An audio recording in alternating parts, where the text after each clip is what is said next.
Bonjour tout le monde, Diane Ouellette, responsable des communications de la Ligue de hockey d'excellence du Québec, volet masculin. Bienvenue sur le banc des joueurs. Aujourd'hui, j'ai l'heureux plaisir de recevoir un joueur qui a connu son développement ici au Québec, qui a même fait partie de l'expansion de la Ligue de hockey junior majeur du Québec, puisqu'il a été sélectionné par les Phoenix de Sherbrooke, équipe qui était propriété du nouveau directeur général de Hockey Québec, Jocelyn Thibault, à ce moment-là. Il a poursuivi son cheminement en hockey tout en jumelant ses études et il a réussi à croiser le fer au niveau professionnel, tant du côté des États-Unis que de l'Europe. Il a accepté de nous parler de son cheminement. Alors, directement de la Slovaquie, j'ai le bonheur d'accueillir Jérémy Baudry. Bonjour, Jérémy. Bonjour, Cannes, ça va bien? Ça va très bien. Jérémy, merci d'abord d'avoir accepté de nous rencontrer et de nous partager ton parcours hockey, qui n'est pas un parcours nécessairement en ligne droite, comme on peut appeler. Donc, c'est un parcours qui est très inspirant et qui peut possiblement parler à plusieurs personnes, mais ça ne t'a pas empêché d'atteindre tes objectifs, tes buts et ton rêve, puisque tu te retrouves là où tu voulais. Mais tout d'abord, peux-tu nous dire comment c'est arrivé le hockey pour toi? En fait, moi, j'ai toujours, je fais partie d'une famille de hockey chez moi. Des fois, on dit que je suis né dans les arénas, un peu comme d'autres hockeyeurs. J'avais un grand frère qui était déjà dans le hockey mineur lorsque je suis arrivé dans ce monde. Puis, je pense que j'avais pas un mois que je courais les arénas les fins de semaine pour les parties de hockey de mon grand frère. Donc, disons que ça fait partie de mon ADN, le hockey, depuis ce temps-là. Puis, à l'âge de 3 ans, ça a été mon tour de commencer à jouer au hockey. Et puis, dès les premiers jours, là, j'ai su que j'étais un joueur de hockey dans l'âme et que je voulais faire ce sport-là le plus longtemps possible.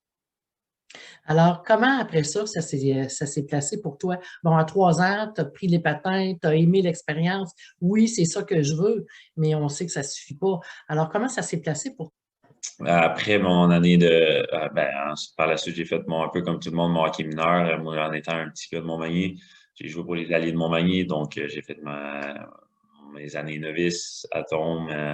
Et puis oui, là, avec les Alliés de Montmagny avant de me diriger dans l'élite avec l'Express Rive-Sud, là, par la- Tu es arrivé à quel moment avec l'Express Rive-Sud? Alors, on sait que l'Express Rive-Sud, c'était l'équipe régionale ou vraiment le développement des joueurs. À ce moment-là, il n'y avait que du 2A. Alors, le développement des joueurs se poursuivait. À quel moment tu es arrivé là?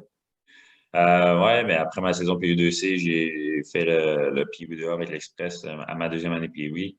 Ça a été une saison importante pour moi, pour mon développement, pour être en mesure de faire le PU2A, le Bantam 2A à ma première année Bantam. Donc, je suis arrivé, puis on m'a donné l'opportunité de jouer au Bantam 2A dès ma première année.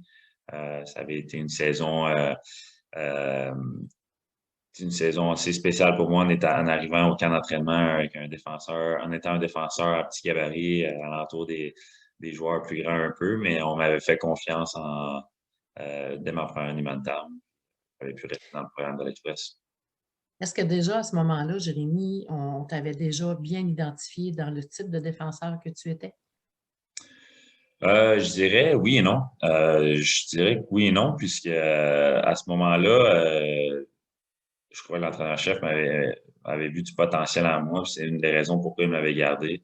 Par contre, ça avait été on m'avait gardé, comme j'ai mentionné, j'étais un défenseur à petit gabarit. Je n'étais pas le plus dominant, évidemment. Le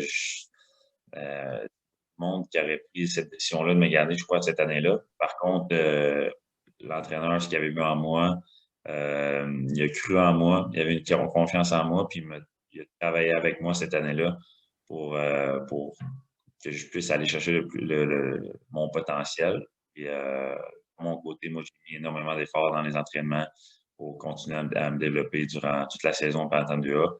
Puis aujourd'hui, ça m'a permis d'avoir fait mon caractère à travers des obstacles de toute la saison. Puis par la suite dans les années suivantes. Mhm. Par la suite, qu'est-ce qui est arrivé cette année-là? Il est quand même arrivé quelque chose de particulier parce qu'il y a eu des gros changements au niveau de Hockey Québec. Donc, tu as été en mesure de faire ta première année Bantam, mais tu n'as pas pu faire ta deuxième année. Exactement. Il y a eu le changement d'âge. Donc, moi, en étant un late, né en décembre, je devais quitter pour le midget après ma première année Bantam. Donc, évidemment, après une première année Bantam, pour moi, qui n'avait pas été de beaucoup de succès, j'avais quand même besoin d'une deuxième année. J'aurais quand même pris ma deuxième année Bantam 2A pour avoir plus de leadership dans mon équipe et plus un rôle important. Donc, le changement, la décision que je devais me diriger directement au midget avait été un coup, je me souviens, avait été une grosse surprise pour moi. Donc, j'avais dû prendre les bouchées doubles durant la saison estivale pour me préparer à mon camp d'entraînement avec le midget 3, les commandeurs de Lévis, cette année-là. Finalement, je me suis dirigé vers le midget espoir, puis pour ma saison suivante. Je crois que tout le travail que j'avais mis dans ma saison Matam 2A l'année d'avant, plus le travail de la saison estivale, m'avait bien préparé pour avoir une saison, une très belle saison avec du succès lors de ma saison de Jet Espoir. D'ailleurs, tu t'es démarqué durant cette saison-là au Midget Espoir. Oui, oui, on avait une très belle saison, autant collectif que personnel. On avait remporté les Jeux du Québec, qui avait été une expérience incroyable. Les championnats provinciaux à la fin de la saison. J'avais joué quelques matchs, remplacé quelques matchs pour 3. Donc, j'avais eu une belle progression, autant un an auparavant, Bantam 2A, à mon année Midget Espoir, autant du début de la saison Midget Espoir à la fin de la saison. J'avais continué mon travail à chaque entraînement, puis j'avais continué mon développement durant chaque semaine, chaque mois, puis j'avais un beau succès là, à la fin de la saison. Par la suite? Par la suite, ça m'a permis de me faire démarquer pour la Ligue Midget 3. Durant l'été, j'avais été contacté et rencontré par les Albatros du Collège Notre-Dame à Rivière-du-Loup, Christian Caron, Patrick Caron, Pierre Leclerc m'avaient rencontré à Québec, puis ils avaient pris la décision de me sélectionner pour leur programme à Rivière-du-Loup. Donc, dès la saison suivante, à 16 ans, j'avais fait le saut vers Rivière-du-Loup pour jouer pour les Albatros. Qui a été un très beau moment pour moi dans ma carrière de joueur et dans mon développement personnel également, puisque ça avait travaillé ma maturité en quittant le nid familial pour la première fois, en vivant en pension à Rivière-du-Loup. Et dis-moi, Jérémy, quand tu as quitté la région comme ça, ton développement, tu parles de ton développement personnel, ton développement hockey, tout ça, mais au niveau études, comment ça a été? Bien, il y a eu un ajustement à faire, c'est sûr, puisque ça faisait déjà plusieurs années que j'étais avec mon milieu d'amis là, à Lévis. Puis là, j'ai dû quitter vers Rivière-du-Loup en connaissant pratiquement personne. Donc, il y a eu un ajustement à faire de ce côté-là, mais l'organisation fait un travail colossal pour entourer tous les joueurs d'équipe, mais également les joueurs qui arrivent de l'extérieur pour qu'ils puissent être du succès au niveau scolaire. Les professeurs nous travaillent avec nous, ils faisaient en sorte que tout se passe bien malgré le manque de journées pour des matchs à l'extérieur, les manques de nos entraînements sur glace. Donc, ça a été une belle expérience de ce côté-là aussi pour mon carrière. J'ai été là 2 saisons. J'ai fait ma saison de 16 ans. Après ça, j'avais été repêché par les Tigres de Victoriaville. Puis après un camp d'entraînement avec les Tigres, l'organisation avait décidé de me renvoyer à 17 ans dans le midget 3. Donc, j'avais connu une deuxième saison avec les Albatros, dans laquelle on a eu du succès également. On a été champion de notre division. J'avais terminé au premier point, des pointeurs dans la Ligue pour les défenseurs. On a eu une belle saison, là. Encore une fois, on a eu de l'adversité tout au long de la saison.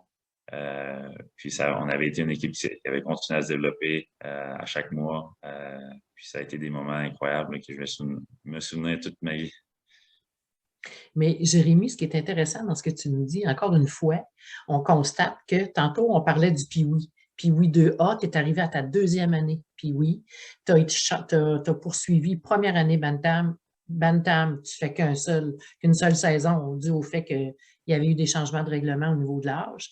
Mais tu as fait 3 ans au niveau midget, midget espoir, puis 2 ans midget 3. Qu'est-ce que tu dis de ces années-là, Jérémy? Parce que souvent, on entend dire ah non, faut se dépêcher, il faut arriver tout de suite, rapidement, au niveau supérieur. Mais dans ton cas, à toi, on se rend compte que, il y a eu un stage de 3 ans dans la même catégorie. Oui, c'est midget espoir, midget 3, c'est pas le même niveau. Mais qu'est-ce que tu dis de ça? C'est ça, moi, j'ai. Ça semble avoir été profitable pour toi. Oui, ouais, absolument. Moi, je pense que j'ai pas été un joueur qui s'est développé très jeune. Je pense que je suis un joueur qui s'est développé sur le long terme. Euh, Puis je crois que chacun a son propre chemin à faire dans sa carrière. Puis sauter des étapes peut vous nuire à un certain moment. Peut-être pas l'année que tu sautes une étape, ce sera peut-être pas la première année que ça va te nuire, mais ça va peut-être être dans le futur. Moi, je crois y aller étape par étape dans ta vie, dans ta carrière, puis travailler à chaque moment, à chaque étape, tu dois travailler et mettre tous les efforts possibles pour ensuite passer à l'étape suivante. Dans mon cas, ben, ça a été 3 saisons midget. Puis, je crois que je ne serais pas le même joueur de hockey à 10 ans, 19 ans, 25 ans si j'avais quitté les Albatros à 17 ans, à mon année 17 pour m'en aller directement à junior majeur. Je crois que cette année-là a été décisive pour moi, autant au niveau leadership, au niveau responsabilité dans mon rôle de défenseur, autant au niveau de maturité également. Ça m'a servi pour dans ma carrière. Tu avais sûrement des habiletés qui étaient très apparentes à ce moment-là, mais en plus, ça t'a permis aussi d'atteindre cette maturité-là. Et tu avais quand même un caractère qui devait être assez fort pour être capable aussi d'accepter puis de comprendre qu'est-ce qui se passait dans ton développement à ce moment-là. Oui, ben moi, comme je l'ai dit plus tôt, moi, à l'âge de 3 ans, je voulais jouer, c'était clair dans ma tête que je voulais jouer au hockey le plus longtemps possible. Donc, que ce soit, je me souviens, j'ai toujours mentionné que ce soit dans la Ligue nationale, que ce soit ici en Europe ou non carrière, j'ai toujours dit que je voulais faire ça. Puis je savais que, bon, ben, si je travaillais pas, que je pouvais pas me développer. Puis en étant, pendant mon moment aussi avec les Albatros, j'ai eu des rencontres avec mon entraîneur à cette époque-là, puis il m'a bien fait comprendre que le développement est très important et même si tu passes directement au junior majeur, puis que si tu n'es pas prêt à ce moment-là, tu n'auras pas de succès. Puis j'aurais peut-être pas terminé ma carrière à 20 ans en junior majeur si j'avais passé directement à 17 ans. Donc, c'est sûr qu'en restant là, puis en croyant au staff qu'on avait, puis à l'organisation dans laquelle j'étais, puis aussi en croyant en moi, au travail que je mettais à chaque jour sur la glace ou à l'extérieur de la glace, ça m'a permis de bien me développer puis bien me préparer pour le futur. Le futur a été comment suite à ta dernière année Midget 3? En fait, le Midget Euh, 3, excuse-moi, Jérémy, c'est le M18 aujourd'hui. M18 3, les appellations ont changé, là. Mais à ce moment-là, après ton M18 3, qu'est-ce qui est arrivé? ben, finalement, à 18 ans, fait le saut dans le junior majeur chez les Tigres de Victoriaville. J'ai connu ma première saison avec les Tigres de Victoriaville. Là, on avait une équipe à pleine maturité qui avait de l'expérience, de l'espoir d'aller loin en séries éliminatoires. Donc, j'avais des bons joueurs avec moi, les Philippe Dano, Yannick Gourde. Je peux en nommer d'autres là, qui avaient été connus des belles carrières juniors et professionnelles encore. J'ai été 1 an avec les Tigres. Ensuite, je me suis dirigé vers le Phoenix de Sherbrooke dans le repêchage d'expansion. Durant l'été, durant la saison estivale, après ma première saison avec les Tigres de Victoriaville, j'avais été repêché dans le repêchage d'expansion avec le Phoenix. Puis, ça a été une belle expérience pour moi. C'était une belle organisation, bel endroit pour jouer au hockey. Une nouvelle équipe dans la ligue qui entourait bien leurs joueurs. Puis, même si on s'attendait pas à être une équipe de haut classement, c'était une belle expérience. Puis on était très excités de faire partie de la nouvelle édition de la première édition du Phoenix. J'ai joué une demi-saison avec eux avant d'être échangé au Rempart de Québec à Noël là, dans une équipe qui espérait aller loin en séries éliminatoires. Puis la saison suivante, là, à 20 ans, j'ai joué pour les Screaming Eagles. Donc, tu as terminé ton stage junior majeur avec les Screaming Eagles, encore là, qui t'a permis à 20 ans, je suppose, de connaître une saison quand même marquante dans ton cheminement de joueur. Oui, oui, c'était une saison, je veux pas à 20 ans, dernière année dans le junior majeur, une saison importante pour ton futur, ta carrière également. Ça avait été une belle saison. Ça avait été un choc pour moi de quitter les remparts pour m'en aller au Cap-Breton. Je veux pas une destination très loin de la maison, mais ça avait été une année une excellente année pour moi. Encore une fois, du côté développement, Marc-André Dumont a fait un travail colossal avec moi. Même si j'avais 20 ans, il le faisait avec tout le monde dans l'équipe. Il travaillait très fort pour développer chaque personne, chaque joueur, les habiletés qu'on avait, autant que ce soit nos forces, nos faiblesses. J'ai eu un développement, encore une fois, même à 20 ans, en étant le plus vieux de la ligue, j'ai continué à me développer. 20 ans, j'ai tenté de faire le saut chez les pros aux États-Unis, dans la ECHL. Puis après un mois ou deux, ça allait plus ou moins bien. Je connaissais pas beaucoup de succès. Puis j'avais été courtisé beaucoup par des universités, autant au Québec qu'à l'extérieur du Québec, là, en Alberta également. Puis je réfléchissais beaucoup à mon avenir avec le côté scolaire qui est très important, notre éducation. Donc, en même temps, j'ai donc à ce moment-là pris la décision de revenir au Québec, de joindre les Patriotes de l'UQTR, à plusieurs appels avec Marc-Étienne Hubert, l'entraîneur-chef, puis Park, avec qui sont des amis ou des anciens coéquipiers qui faisaient déjà partie de l'équipe, qui est pour suggérer le programme, puisque c'était un programme d'excellence dans la Ligue universitaire. Donc, j'ai décidé après Noël de me joindre aux Patriotes, puis de commencer mon baccalauréat en administration. Tu termines ton stage universitaire et tu te diriges vers les États-Unis. À ce moment-là, tu retournes aux États-Unis à ce moment-là. Oui, exactement. Après ma dernière année universitaire, j'ai été contacté par une autre équipe de la ICHL au Kansas pour terminer la saison là-bas. Donc, je m'étais dit pourquoi pas. C'est une belle opportunité pour moi de retourner dans la ICHL. J'avais pas trop d'attente dans ma tête en allant là-bas. Je m'étais dit ça va être une belle opportunité pour moi de jouer plus de matchs cette saison, commencer ma carrière professionnelle, puis on verra où ça m'amènera. Puis ça avait été une belle fin de saison pour moi. J'avais connu du succès, j'avais eu beaucoup de temps de glace. Ça m'avait permis d'obtenir un camp dans la Ligue américaine l'année suivante, puis un contrat avec l'équipe au Kansas. Donc, ça avait été une belle façon de terminer mon stage universitaire. Mon plan, après ma fin de saison au Kansas, ça m'a permis, comme je l'ai mentionné, d'aller à un camp de la Ligue américaine l'année suivante, les Comets de Utica. Et évidemment, je m'en allais là pour avoir une belle expérience et voir ce que je pouvais faire là-bas. Puis ça avait été un camp un petit peu difficile pour moi. J'étais arrivé, j'avais eu un stress en dedans de moi. J'avais pas été en mesure de démontrer toutes mes habiletés puis du pourquoi j'étais en entraînement. Puis on m'avait retranché, puis on m'avait renvoyé au Kansas. Puis dans ma tête, dès mon retour au Kansas, dans ma tête, c'était je veux retourner dans la Ligue américaine. J'avais connu, j'avais goûté un petit peu à la Ligue américaine. Je m'étais dit, je veux y retourner.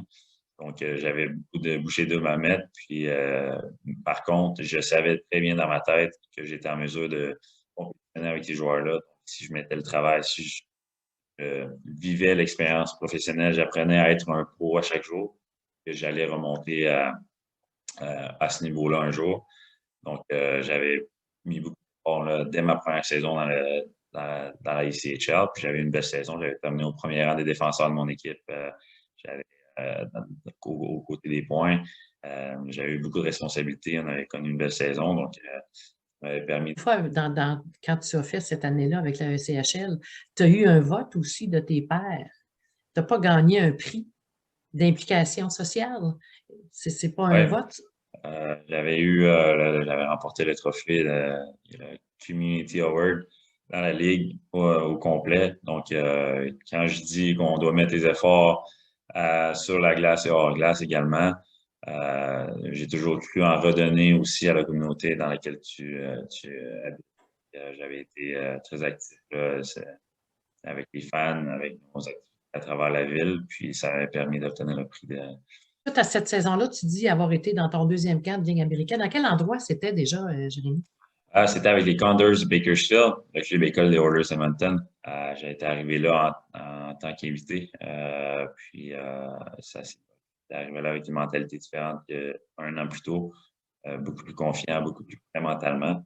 Puis j'étais arrivé là prêt à démontrer mes habiletés puis à utiliser mes forces. On doit toujours, c'est ce que je conseille toujours, c'est lorsque tu arrives à un camp, que ce soit à un niveau plus élevé ou à une nouvelle ligue, tu es là pour une raison, que ce soit tes défenseurs offensifs, un attaquant d'énergie, un marqueur. Tu es là pour faire ce rôle-là. Donc, tu dois démontrer toutes tes forces.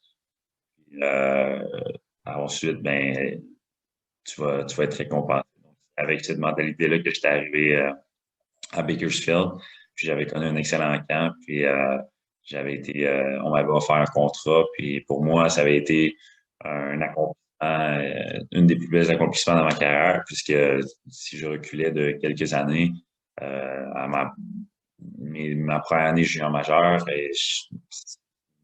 quelqu'un m'avait dit ça, dans 5, 6 ans, j'allais faire partie d'une équipe de la Ligue américaine. J'aurais été surpris. Tu recules d'1 an avant, c'était la même chose. Mais en même temps, dans ma tête, l'objectif avait toujours été là. Puis tous les efforts que j'avais mis m'ont permis d'y arriver, même si j'ai passé vers 2, 3 chemins à droite puis 2, 3 chemins à gauche. Les efforts qui m'ont permis d'y arriver, puis ça m'avait permis de passer devant certains joueurs qui avaient été déjà sous contrat avec l'équipe. Mais l'équipe avait décidé de me garder moi, puis avec moi avec Bakersfield. Donc, ça avait été un bel exploit. Là, Un bel accomplissement. j'ai été au total 3 ans et demi aux États-Unis.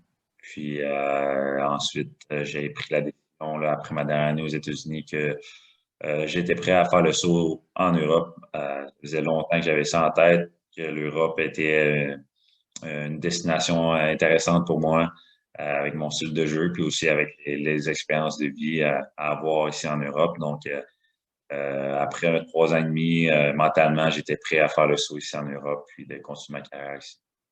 Et quand tu dis que c'était plus approprié par rapport à ton style de jeu, c'est quoi la différence entre l'Europe et les États-Unis? Et on a des glaces plus grandes, des glaces olympiques, donc on a plus d'espace sur la glace. Donc le style de jeu va être moins nord-sud, mais plus contrôle de rondelles. Donc des fois on dit est-ouest. Plus de contrôle de rondelles, créer des chances de marquer, utiliser l'espace de la glace. C'est un jeu différent. Pour un défenseur comme moi qui est mobile, qui aime utiliser sa vitesse, ça peut être un avantage ici, d'être ici en Europe. Donc, je voulais vivre l'expérience. Et là, tu t'en vas en Europe et là, tu commences par où? Parce que tu n'es pas resté au même endroit là, depuis que tu es là, là. Tu as Non, bougé. évidemment, avec le COVID, la COVID est arrivée, puis ça a mis un petit peu, ça a compliqué un peu les choses là, l'an dernier lorsqu'on cherchait un contrat en Europe. Il y avait beaucoup de joueurs qui étaient sous contrat de la Ligue nationale, qui avaient été envoyés en Europe dans différentes ligues pour pouvoir jouer, puisque les saisons jouaient pas en Amérique à ce moment-là. Donc, il y avait beaucoup de joueurs, beaucoup de spots pour des joueurs importés comme moi déjà pris. Donc, on devait être patient. Donc, ça a été juste en octobre que j'ai obtenu un contrat en France. J'avais décidé d'y aller avec les Gothiques d'Amiens. Ça m'a permis d'arriver ici en Europe pour débuter ma carrière européenne. Donc, j'avais passé quelques mois à Amiens. Ça avait été compliqué encore une fois avec le COVID. On avait eu des matchs annulés. On avait eu des lockdowns aussi. Finalement, encore une fois, mon but était de passer au niveau suivant, continuer à monter dans les ligues ici en Europe. Et puis, après 3, 4 mois, j'avais eu un appel d'une équipe au Danemark qui m'offrait un contrat pour le restant de la saison. Donc, pour moi, c'était un objectif de réussir dans ma saison, après avoir eu un petit peu dans les matchs que j'avais joués en France, d'obtenir une opportunité au Danemark. Donc, j'avais signé et j'étais parti de la saison au Danemark. Non, c'était une saison assez spéciale l'an dernier. Je dirais, dans le fond, à cause du COVID, bon, j'avais fait quelques matchs seulement en France. Ensuite, j'avais fait la fin de saison au Danemark. Mais au total, ça faisait pas beaucoup de matchs. Puis lorsque j'avais été éliminé en série au Danemark, on m'a contacté par une équipe de l'Angleterre, puisque eux, dans le fond, ils avaient complètement annulé leur saison à cause du COVID. Puis pour préparer les joueurs anglais aux championnats mondiaux, qui était, je pense, en mai, ils voulaient faire une mini-saison d'1 mois avec 4 équipes pour faire jouer les meilleurs joueurs anglais, puis avec 8 importés par équipe pour amener un certain niveau de jeu. Donc, j'avais été contacté par une équipe, les Steelers de Sheffield. Puis, je m'étais dit pourquoi pas aller vivre l'expérience anglaise pendant un mois, me permettre de jouer plus de matchs cette saison. Donc, puis, me faire une saison complète là, à la fin de l'année. Donc, j'avais décidé d'y aller puis de passer un mois en Angleterre pour troisième organisation européenne. Et encore là, Jérémy, tu as réussi à te démarquer à l'intérieur de Oui, ce tournoi-là. oui, on avait une belle équipe. On avait terminé au premier rang là, de la mi-saison. J'avais eu une belle saison, j'avais connu des succès, beaucoup de temps de jeu avec l'équipe, beaucoup de responsabilités, autant offensivement que défensivement. Donc, ça avait été une belle expérience là, du début à la fin. Et grâce à ça, tu as eu d'autres contacts. Oui, bien, la saison que j'avais eue l'an dernier, que ce soit aux trois endroits, j'avais connu quand même du succès. Donc, ça m'a permis cette saison de signer en Slovaquie. J'avais eu des offres un peu partout, là, en Slovaquie, Marc. Puis, j'avais décidé de choisir la Slovaquie pour cette saison. Pourquoi la Slovaquie, Jérémy? Est-ce qu'il y avait un objectif particulier à ce moment-là? Je connais plusieurs joueurs qui ont joué ici dans les dernières années, qui ont connu du succès, puis qui m'ont parlé que c'était une excellente ligue, un très bon niveau de jeu, puis un niveau de jeu qui permettait également d'ouvrir des portes pour la suite. Donc, c'est une opportunité d'avoir du succès ici. Si tu as du succès ici, tu peux par la suite là, monter dans des ligues encore plus compétitives en Europe. Donc, exactement avec mes objectifs sur le long terme, de toujours continuer à me développer pour monter dans les plus hautes ligues possibles. Donc, pour moi, c'était le meilleur choix possible. Donc, Jérémy, à l'âge que tu es maintenant, 28 ans, tu te développes encore et tu investis encore du temps à ton développement. On parlait de développement tardif tantôt. Donc, toi, au fond, là, le début de ton hockey, il t'a permis déjà d'être en contact avec cette longue route-là que tu es en train de poursuivre de saison en saison? Oui, exactement. Oui, je suis rendu à 28 ans, mais je pense que en tant que joueur de hockey, tu peux toujours te développer, tu peux toujours apprendre. Puis je suis certain que tu demandes à Connor McDavid ou à Sidney Crosby, puis ils vont dire la même chose, qu'ils vont à se développer à chaque jour, puis ils arrivent à l'entraînement, puis ils veulent apprendre. Puis, dans mon cas, c'est ce que j'essaie de faire, c'est qu'à chaque jour, je vais à l'entraînement, puis essayer d'apprendre un nouveau move, apprendre à être plus patient avec la rondelle, apprendre à améliorer mon jeu, que ce soit offensivement, que ce soit défensivement. Puis, tu peux apprendre de différentes façons en regardant des matchs avec nationale, en regardant des matchs de différentes ligues, en apprenant de tes propres coéquipiers dans ton équipe ou des adversaires dans la ligue, que ce soit des joueurs plus vieux ou même des jeunes joueurs qui apportent des façons différentes de voir le match. Donc, je pense qu'il y a différentes façons d'apprendre. Je peux apprendre. Puis, je pense on serait fou de ne pas le faire. Tu dis toujours que tu as regardé ça une année à la fois, pas à pas, mais c'est quoi les objectifs ou les prochaines étapes à Jérémy Baudry? Les prochaines étapes, c'est encore une fois de me développer, essayer d'avoir du succès ici en Slovaquie pour pouvoir monter les échelons européens. Dans le fond, par contre, moi, j'ai décidé de signer une deuxième saison ici en Slovaquie. Ça s'est passé dans les dernières semaines. J'aime bien l'endroit ici. On est très bien traité. C'est une belle organisation.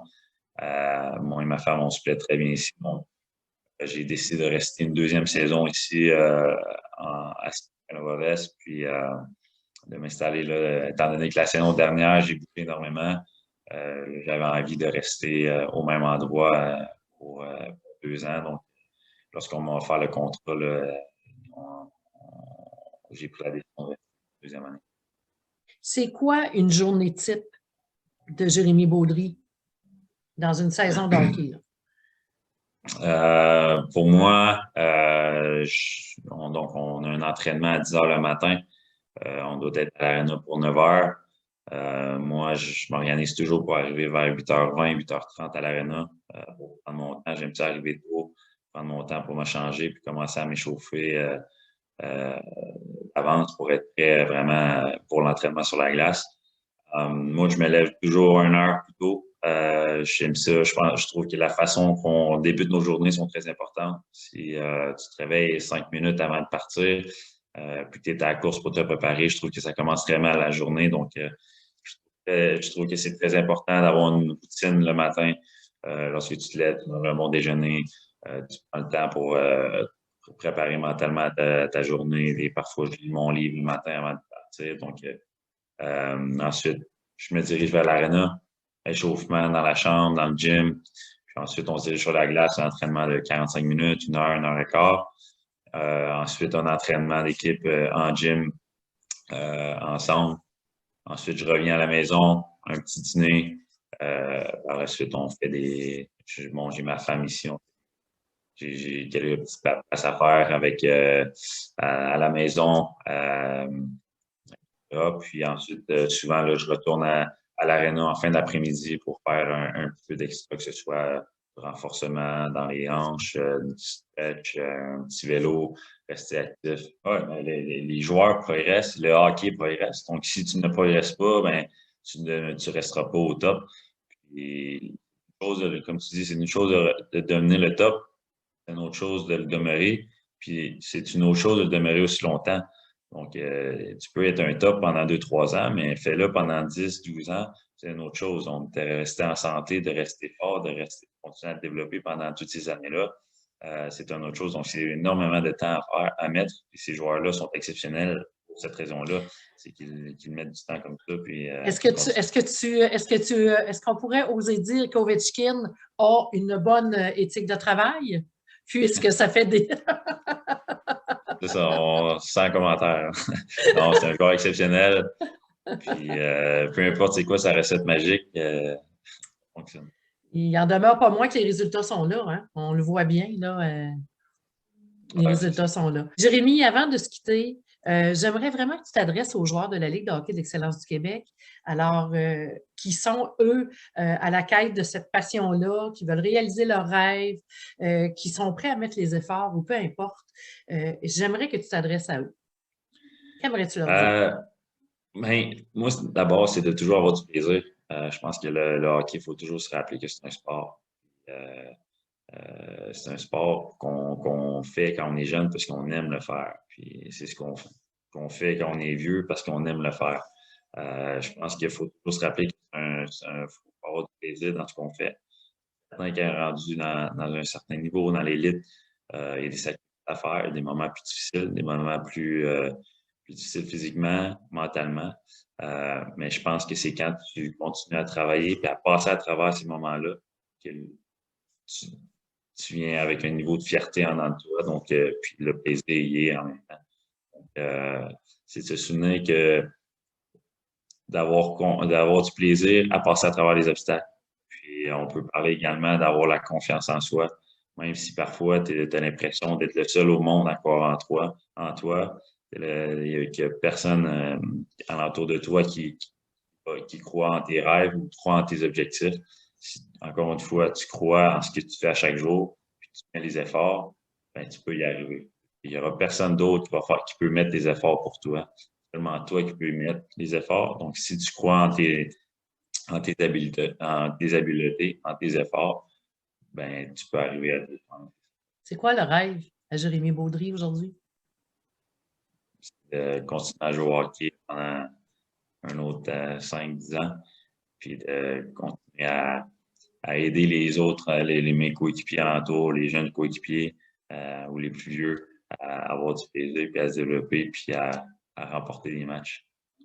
Est-ce que c'est de gravir encore des échelons? Ah, c'est certain, c'est certain. C'est continuer à gravir le plus possible. Que ce soit un niveau, 2 niveaux, 3 niveaux, c'est certain que ça, on n'arrêtera pas jusqu'à temps qu'on va prendre notre retraite. Alors, on va te souhaiter bonne chance, bon succès. Merci encore d'avoir accepté cette rencontre-là, Jérémy. On sait que tu nous parles directement de la Slovaquie. Alors, bonne chance dans cette saison-là, puis merci encore d'avoir accepté la rencontre. Merci à toi.